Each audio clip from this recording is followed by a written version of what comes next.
Hi everyone, it's Brittany, and today we are going to be doing a bit of a different video. I am just going to be chatting with you guys and sharing the experiences that I have had that ultimately led me to the truth of I am. So let's just get right into it.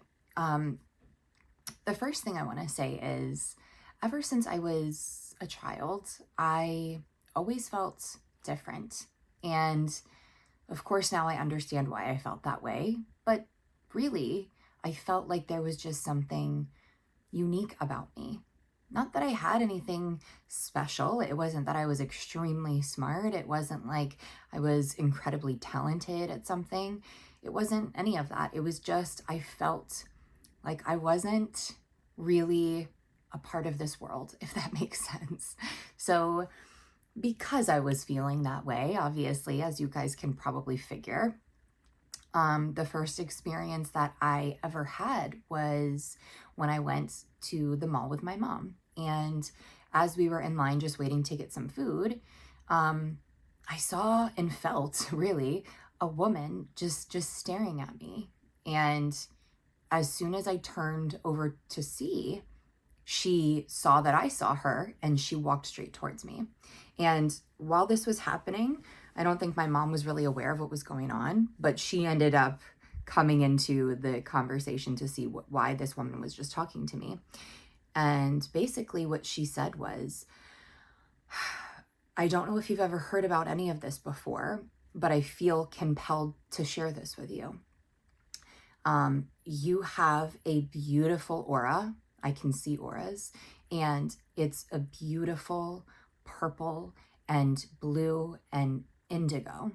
This is what she's telling me. Now, I had no idea what that meant. And honestly, I still don't know what that really meant, but when she said that to me, it felt good. It felt calming. It felt true to me.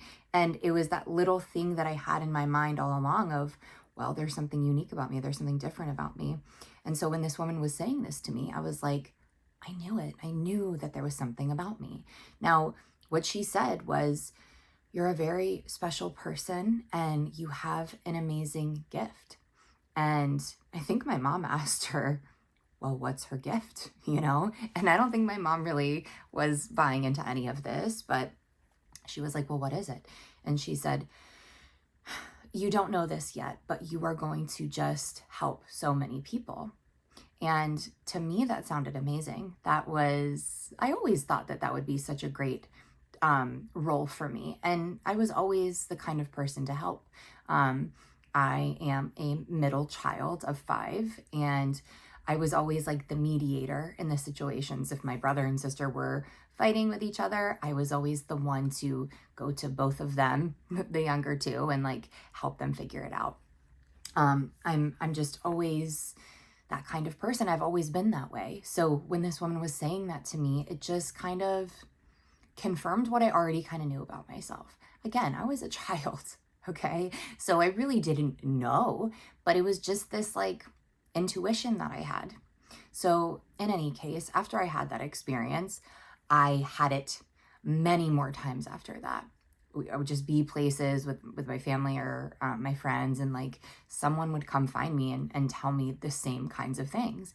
And of course, now I understand that it was in my awareness. So of course, I'm going to perpetuate that experience in the 3D world. But at the time, I didn't know. And it was something that I felt good about it. It was enjoyable to me. So moving a little bit forward, after that happened, and I don't know if I was having these dreams beforehand or if it happened afterward. I can't really pinpoint it, but I would have these dreams, 2 specific dreams that were consistent dreams that I was having like over a period of years. So it was just the same exact dream over and over and over again. The first one, which I'm realizing now wasn't a dream, was I would be literally just floating essentially above my bed. Floating / flying, I would always say, because in order to float, I was having to go like this with my arms. So I was like swimming in the air, basically. And I would just be above my bed watching my body sleep. And later on in life, I realized that really that was an astral projection experience, like an out of body experience. And I was doing this like 4 or 5 times a week sometimes. And like I said, because it wasn't really a dream, it was an experience that I was having, even though I was still thinking of it as a dream because I didn't know any better at the time. I felt like this was so real that I could actually do this in normal daily life. I felt like I'm not sure how to implement it, but I really think that I can fly or float in the air at least. And I didn't attempt to do it, but it was just something that I thought about very often. And I was always looking forward to doing it again at night. You know, it was like just such a peaceful, relaxing experience for me. And like I said, that went on for years for me. And the other dream that I would be having was me walking into the woods, and it was the same exact dream every single time. I would walk into the woods and I would see this cottage, and I would walk up to the cottage, and every time I got close to being able to open the door, I would wake up. And I never got to the point where I could see the inside of the cottage.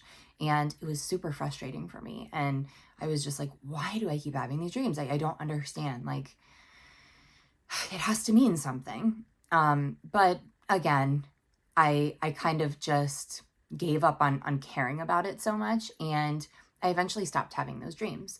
Now, I want to stop for a second and tell you what happened. And I think this will be the best place to bring it up. So many, many, many years later, I moved from my hometown. I moved out of state, quite far away from my family and everyone that I knew. And I moved to a town where it was actually a pretty famous town for movie sets. Lots of movies would be filmed there. And so while I had moved there, there was a movie being filmed. And it's a pretty popular movie. It's called Safe Haven, if any of you guys know it, based off of the book by Nicholas Sparks. So that was being filmed in my town. And once they finished filming, a group of people were going to like go on this little tour just to kind of see where all of the different locations they had filmed scenes in the movie. And they were letting people go like just look and see like this is where this scene took place and whatever, just for fun to see the locations. And so I went and did that. And one of the locations that we were going to go to was in the woods to this cabin where they had filmed some scenes. And as we were walking to the cabin, and remember, like, I had just moved here not too long before this, so I didn't really know people, and I was just starting to get to know people. So this group of people that I went with, we weren't super close or anything.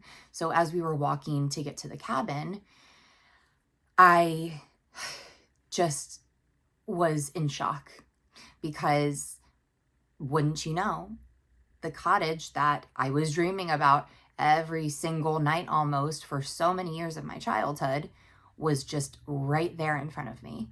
And not only was it the exact detail by detail, exact cottage, but the woods, the layout of what the woods looked like, where the trees were, the leaves on the ground at the time, everything was exactly the way that it looked in my dream.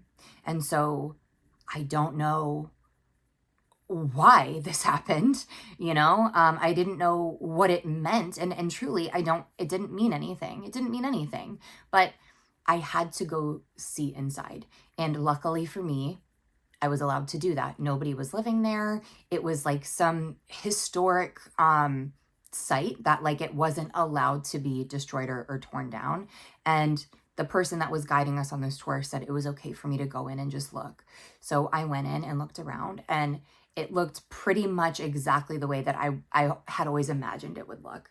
So not that this even meant anything, not that this dream meant anything, but again, it just solidified my, you know, feeling that I'd been having for so many years, that like, there's something special about me again, you know. That's all that I could come to, you know. That's the only conclusion that I could come to, is like, this is insane, this isn't normal, like there has to be something special about me. So in any case, back to my childhood. What ended up happening, because I said I was having that dream, the out of body astral projection experiences, I started to really think that I could, if I could do that, like if I could swim in the air, technically, then I started thinking I might be able to do things in water. Like, how cool would it be if I could breathe underwater? And again, all of these things that I'm telling you, it wasn't like I had been trying to figure these things out. They just came to me. These ideas just came to me. And because I was a kid, I guess, I wasn't really doubting myself, and I was just kind of having fun with it and going with the flow of things. So we used to go to vacation every single year to the same place, to the same condo. And they had a pool with those, you know, I think every single pool has it, with the little jets that are like on the side of the wall underneath the pool, where the air is just blowing out, like, and it seems like bubbles. Don't know what the thing's called, but you guys obviously know what I'm talking about. So that was like there. And again, something just came over me and said, why don't you try to go under there and breathe in the air that's coming out from that? That makes no sense. That makes no sense. It's water. There's water there, you know, I'm underwater. But I was just like, yeah, let's try. So I swam down, and at this point I was probably 12 or so. But like, again, it was just like this lightheartedness about everything. And I was just like, yeah, I bet I could do it. So I went underwater and I put my mouth on the little nozzle thing and I breathed in. And don't tell me how it happened, because I still to this day really can't explain it, but somehow did not breathe in any water and only breathed in oxygen. And I was able to continue to do that over and over and over again. So every time I felt like I was running out of air, I would swim over to that little nozzle and I would essentially breathe in oxygen and then continue to swim. And to me, like, yeah, this was so cool, but it just kind of seemed normal. I can't explain it, because right now as I'm saying this, I'm just like, oh my God, I can't even believe I'm sharing this on a video with you guys. But like, this was an experience that I had, and it wasn't just a one-off thing. I was doing this the whole week that we were there, and then I would do it the next summer. And the third summer that I was going to plan to do it again, I thought, let me invite one of my friends. And my mom and dad said, yeah, you can bring a friend this time. So I told my friends about this, because obviously I thought it was awesome. And most of my friends were like, that's so cool. That's awesome, you know? And I was feeling excited about it. So my friend came and she was like, okay, like, show me how we do this. And I went to swim under and it wasn't working. It wasn't working. And I was like, what's going on? What's happening? And my friend was so sweet. She was just like, well, maybe they changed the way that the like air comes out now. Maybe it's different. Maybe they fixed the pool. Maybe they realized that people were doing that, you know, and they stopped it. And I was just like, yeah, maybe. But really, I was so upset. Not because I couldn't do it necessarily, but because I had told all of my friends about this, and now they're just going to think I'm a liar, or they're going to think I'm weird. And of course, when we ended up going back to school, I had to tell my friends that it wasn't working and it couldn't happen. And I could tell that they were just like, okay, like, weird, like, sure, you know, and it was just so upsetting to me, you know? And so after that happened, I just decided, like, anything else that happens to me from now on, I'm just not telling people about it. Like, I'm just not telling people. I don't want to be looked at as weird. So I just stopped. I stopped talking about any of these experiences. And then things stopped happening for a little while, to be honest. I ended up I stopped having those dreams. Like, I would maybe still have them every now and then, but they were not as consistent and as often as they were before. And yeah, nothing was really happening in terms of like weird experiences for a while. Then fast forward to I went to go get my nails done, and my mom had dropped me off. We lived pretty close by, so she dropped me off and went back home. And I had gone to call her when I was finished to come pick me up. I had to go find a payphone because I didn't have a cell phone back. There wasn't any cell phones back then. So I called my mom to come pick me up. And I was going to have to wait a little while for her to get there. So I walked next door to the pharmacy, and I was just going to buy some little like chapsticks or something. And as I was there looking at stuff, I was just thinking like, it would be so cool if I had tons of money and I could just buy whatever I wanted here, you know? And like, I was just being a normal kid, you know?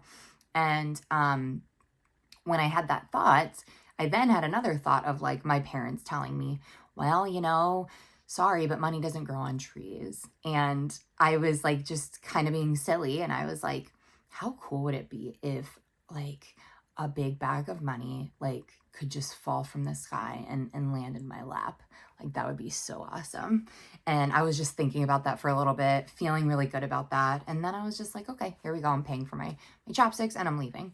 So as I walked out to go wait for my mom, I had like this really weird feeling because the parking lot was completely full, like it always was. It was a really big shopping center that was always busy. And there were cars filled in the parking lot like normal. But I didn't see anyone. I didn't see anyone in the shopping center whatsoever, which was a little bit strange. And it just felt weird. And as I noticed that, I looked over and saw a car with money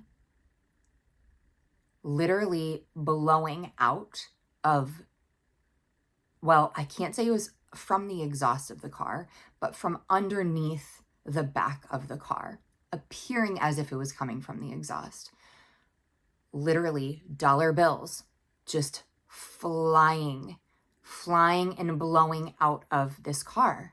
And so I'm looking everywhere, looking around, looking to see if anyone's here. There's no one. And I get closer and closer and closer to the car. And I'm honestly just thinking like, any minute somebody's going to jump out and say like, gotcha, you fell for it. You thought that this was real. But like, no, that did not happen. And as I got closer and closer, I realized that it was real money. It was real dollar bills, ones, fives, tens, 20s, hundreds. Okay. Flying out of the back of this car. And so I went to the car. The car was off. Nobody was in the car. And so all I knew was I'm going to get this money. So I started grabbing the money up and pulling it in. And I didn't take all of it. But as I grabbed as much as I could, I started looking around to see if anyone was there. Like, I was going to try to give them their money if anyone was there to claim it. And I literally spent so much time there looking for someone. And even when my mom got there, I told her. And I don't remember if she was trying to help me look for someone as well. But basically, nobody was claiming this money. And we called the pharmacy to let them know that the money was there. And nobody claimed it. And they said, like, we had, I don't know if it was like 48 hours or something, that we had to wait to see if somebody would claim the money. And nobody did. So I ended up being able to keep it. And it was a lot of money for a child. Like, it was probably like $300, you know? And that was so much money to me. And I couldn't get over the fact that as I was thinking, how cool would it be if money could just like fall from the sky? Moments later, I have this experience. And so again, I'm starting to think like, maybe I'm a witch. Like, maybe that's what's going on here. I'm a witch My parents aren't telling me for some reason. Maybe they don't know, but like that is what is going on because this is insane. So after that experience, I had another one where my mom had given me a beautiful ring for my birthday. So my birthday is in October. I'm a Libra, and the birthstone is an opal. So I think opals are just absolutely beautiful stones. I love everything about opals. And I loved dolphins. Dolphins were like my favorite animal, if you want to call it that, when I was younger. And so my mom bought me a ring with like these two little dolphins. They were like, you know, swimming side by side like this on the ring. So one dolphin here, one dolphin there. And they were like crossing over like this. And they were essentially holding a little opal in the middle. And it was just such a special ring for me. I loved it so much. I put it on and I did not take it off. I did not take it off ever. I wore it in the shower. I wore it as I was sleeping. I was constantly wearing it.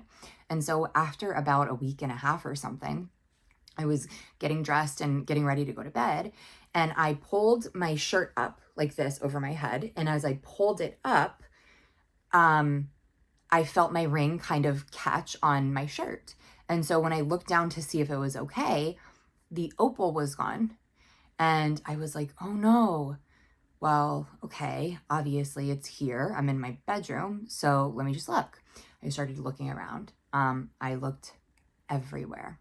I spent about an hour when I'm supposed to be going to bed looking for this stone. And I could not find it. Now, yeah, as a teenager, I had a messy room, definitely, but it wasn't that messy. And I looked through everything. There was piles of clothes. There was maybe like a few little magazines and stuff like, laid out around. But I looked through all of that stuff and it was nowhere to be found. So I was just like, okay, well, I'm getting really tired. I'm just going to go to bed. I'll find it. I'll find it in the morning. Like, there's no need to worry. It'll be fine. Well, I'll find it. And so I went to bed. And at this time, I was sharing a room with my little sister. So I was waking up, and this was very, very early. I think around like 5 a.m. or so. And I woke up basically because I was feeling a little bit uncomfortable. And I realized my blanket was off. So that's why I must have just been cold. And as I went to go grab it to put it on again, I realized that I had my hands like this, like basically both clasping each other in a fist. And I'm like, okay, well, obviously I was doing that because I was cold. But something just told me to look in my hand. And again, it wasn't like somebody was speaking to me, telling me to look in my hand. I just had this idea to do it. And so as I opened my hand, the opal was in my hand. And I freaked out. I woke my sister up. I was like, Mel, you need to wake up right now. Look. And she's like, what's going on? What happened? So I told her what happened. And of course, the first thing she said was, you're a witch. You're a witch. Nope, this did not happen. I'm freaking out right now. I'm scared of you. Get away from me, witch. She was obviously joking, but I was like, yeah, this is not normal. This is not normal. This is crazy. So again, fast forward to my first job, and my first job working at an ice cream shop. And I got to work and I was just not in the mood to work that day.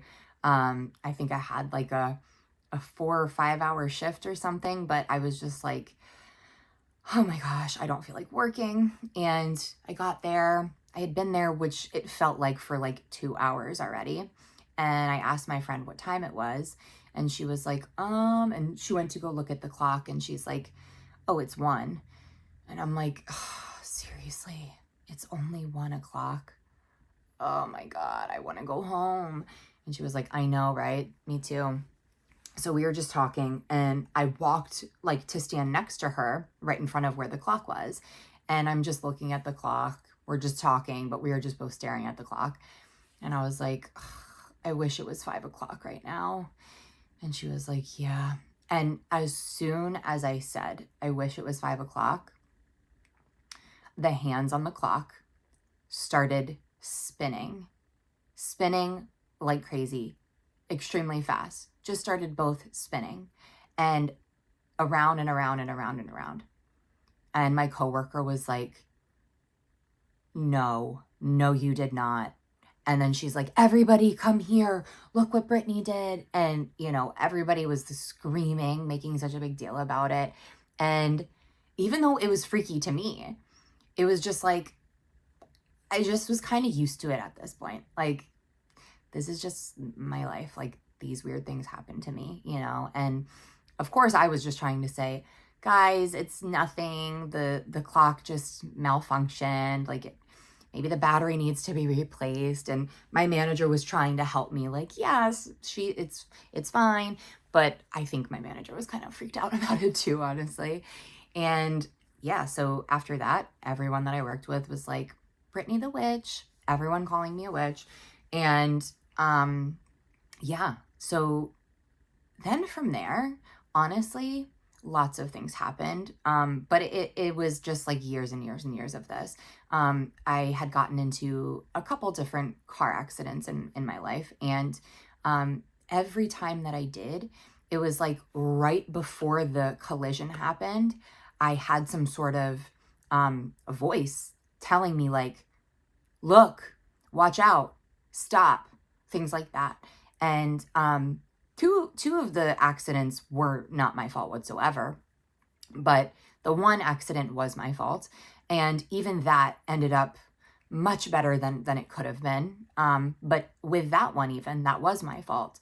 The moment before I had realized that it was going to happen, I had heard a voice say, look up. Basically, stupid me as a child, just having my license, just getting comfortable with driving. And I felt something on my leg and I looked down and it was a spider. So I freaked out trying to get the spider.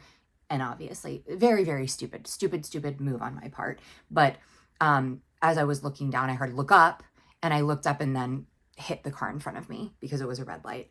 Luckily, did not hurt the person in front of me, did not damage their car whatsoever. In fact, my car slid underneath the the bed of his truck. So his car was fine. But in any case, I've had so many experiences like that where it be something that I'm doing and I hear a voice tell me like, no, stop, go, all different things. And then I've also had lots of experiences where I'll just have like either a dream or a feeling that somebody else in my life shouldn't do something, shouldn't go somewhere, or they should do something and they should go somewhere. And it started becoming more and more apparent that the feelings that I was having and the dreams that I was having were actually lining up with what was truly taking place in the real world, So that always happened to me as well. And then, oh yeah, so then I was going on a walk with one of my friends. And this was actually really cool because she experienced it as well. So that made me feel good. So we were going for a walk and there was tons of birds flying above us and we were just looking at them. They were super loud and we were just like kind of looking up as we were walking. And we noticed that there was a bird that wasn't moving. And I looked at my friend and she was like, do you see that? And I was like, yeah, you see it too? And she's like, yeah, I do. So we were just both kind of trying to figure out, what the heck is this? What's happening? I really didn't think it was a bird at first because it just did not register to me. But as we were inspecting it and trying to look, more into it, it was a bird and it was not moving whatsoever. It was literally as if it was just frozen in the air. And we continued to walk and it stayed there. And I don't know what came of that. I don't know what happened after that, but it was very, very strange. Then something else happened where, so this was as I was much older, and my husband, actually, I was in the other room and he was like, babe, hurry up, come here right now, fast, fast, fast. So I ran because I'm like, what's going on? Why is he asking me to run? And I run into the room and I'm like, what's wrong? And he's staring at me and he's like, please tell me what this is. And I'm like, what are you talking about? And his face is wet and he has like drips all down his shirt. And I'm like, what happened? And he's like, I have no idea what just happened. I don't know if this is water. I don't know what kind of substance this is, but I am in shock and I'm confused. So basically, our house that we live in it has like in the living room area, it's like 20-foot ceilings, you know? And so he was, I think, like stretching on the floor or something, and he stood up. And as he stood up, from absolutely nowhere, like literally out of nowhere, out of the air, he gets sprayed. And he said it felt like somebody was spraying him with a water gun. And it was like like several seconds long. It's not like he just got splashed. It was like he was getting sprayed with a stream of water. And he was just like, what is happening? And I was like, I was laughing because I thought it was so funny. Like, of course something like this would happen, of course. But he was freaked out for sure. And then a couple months after that, it happened to me. And it's happened to me twice. And my husband will say things like, oh, well, our house is haunted. He's always thought this. And he was joking about it in that way. Like, well, it's haunted. And, you know, the ghost didn't like it that I was doing something and it just decided to spray me. But obviously, I don't think it's a ghost. I don't know what it was on it. I really don't. But just something weird. Another strange experience. So in any case, with all of that being said, and I'm sure that there's so many other things that I've experienced that I'm probably forgetting about right now. It's okay. I just want you guys to understand that these things that happened to me were just, yeah, they were weird. Of course, they were weird to me. But because of the way that I was looking at these situations, because of this identity that I had kind of cultivated for myself of, well, I'm special and I have weird experiences, of course, I gave myself that experience in the 3D world, and it just continued to be proven back to me, like the way that I always say to you guys. So all those experiences that I had were like the foundation for me to really go searching and seeking the truth of this world. And, you know, I don't want to get too deep into it, but I was in a place in my life where really just everything was going terribly wrong. You know, and I won't go too much into it, but just in a really bad relationship, really bad financial situation, bad living situation. Just every area of my life was, in my eyes, horrific. And I could not continue to go on in that way. I couldn't live that way. And so that's when I found out about manifesting. And that's when it really clicked for me that, like, yeah, I knew it. I knew that this world was not the way that it seemed.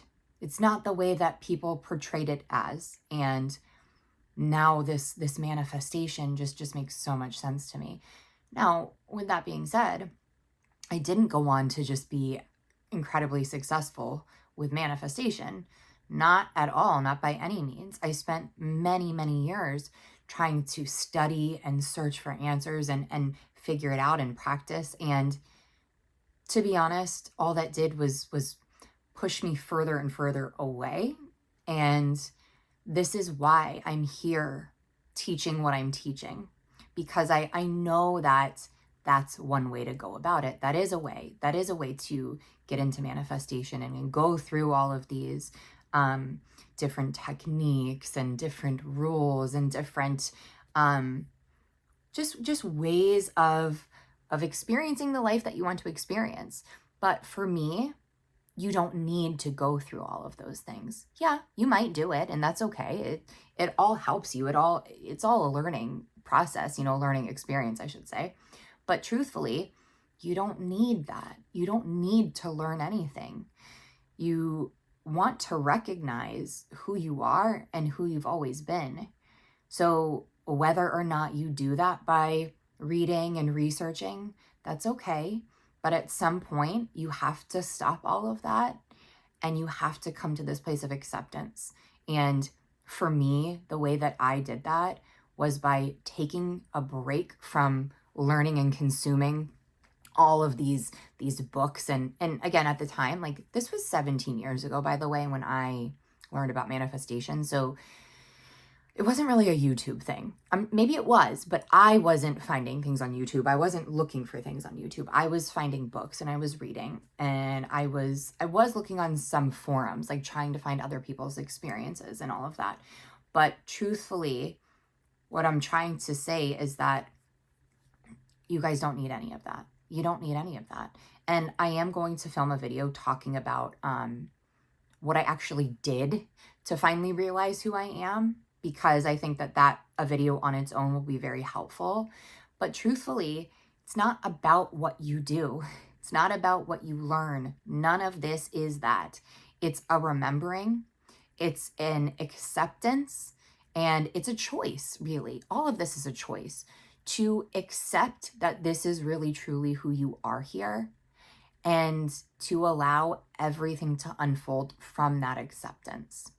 So yeah, I really want to thank you guys for allowing me to share this stuff with you. To be honest, I was a little bit hesitant about it just because a lot of these things I haven't told anyone, and it almost feels like it's very private, It's just a personal experience.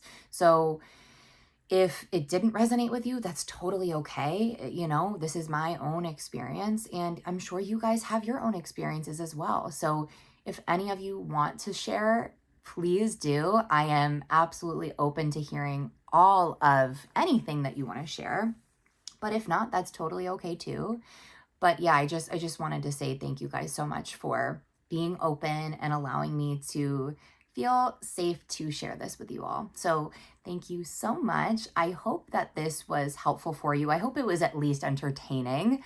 And yeah, I hope you guys have an amazing rest of your week, and I will see you soon.